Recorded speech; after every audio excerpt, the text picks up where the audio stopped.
अगर आपके पास हर महीने सिर्फ 1,000 रुपये बचते हैं और आप उस पैसे को सही जगह इन्वेस्ट करना चाहते हैं तो ये वीडियो आपके लिए है। क्योंकि सवाल ये नहीं है कि आपके पास 10,000 रुपये है या 1,00,000 रुपये। सवाल ये है कि आपके पास जो 1,000 रुपये है उन्हें कहाँ रखा जाए। मान लीजिए महीने की सैलरी या इनकम आने के बाद आपके पास 1,000 रुपये बच गए। अब आपके पास 3 रास्ते हैं। पहला, बैंक अकाउंट में रखो। दूसरा, आरडी करो। तीसरा, एसआईपी शुरू करो। लेकिन इनमें से कौन सा आपके लिए सही है, तो चलिए एकदम आसान एग्जाम्पल के साथ समझते हैं।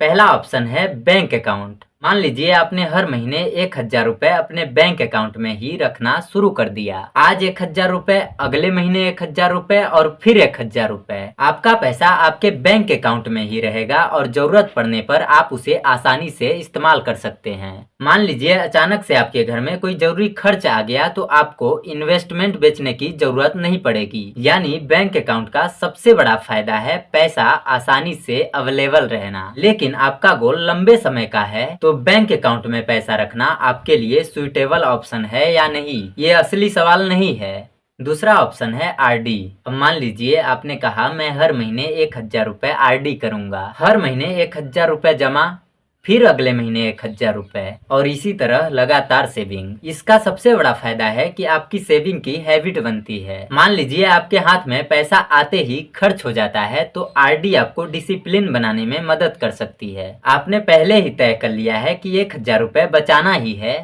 और धीरे धीरे पैसा जमा होता रहता है। आरडी में इंटरेस्ट बैंक की एप्लीकेबल रेट और टर्म्स के हिसाब से मिलता है। Option 3, SIP. मान लीजिए आपने हर महीने 1,000 रुपये की एसआईपी शुरू की। एसआईपी यानी सिस्टमेटिक इन्वेस्टमेंट प्लान। इसमें आपका पैसा चुनी गई म्यूचुअल फंड स्कीम में इन्वेस्ट होता है। अब यहाँ एक बहुत इंपॉर्टेंट बात समझिए, एसआईपी कोई फिक्स रिटर्न स्कीम नहीं है। मार्केट ऊपर जाएगा तो इन्वेस्टमेंट की वैल्यू बढ़ सकती है और मार्केट नीचे आएगा तो इन्वेस्टमेंट की वैल्यू घट सकती है। इसलिए एसआईपी में रिटर्न गारंटीड नहीं होता है। लेकिन आपका गोल लॉन्ग टर्म है और आप मार्केट की अप्स एंड डाउन को समझते हुए रिस्क ले सकते हैं तो एसआईपी आपके लिए बेस्ट ऑप्शन हो सकती है। यहीं पर ज्यादातर लोग गलती करते हैं। वो पूछते हैं एसआईपी सही है या आरडी। लेकिन सही सवाल ये है कि मेरे गोल्स क्या हैं। मान लीजिए आपको पैसा अगले 6 महीने या 1 साल में चाहिए तो आपको एक ऐसा ऑप्शन चाहिए जहां पैसे की जरूरत पड़ने पर एक्सेस आसान हो। अब दूसरा एग्जांपल देखिए, आपका गोल है कि कुछ सालों तक लगातार पैसा जमा करना है और आप फिक्स्ड सेविंग चाहते हैं तो आरडी आपके लिए कंसीडर करने लायक ऑप्शन हो सकता है।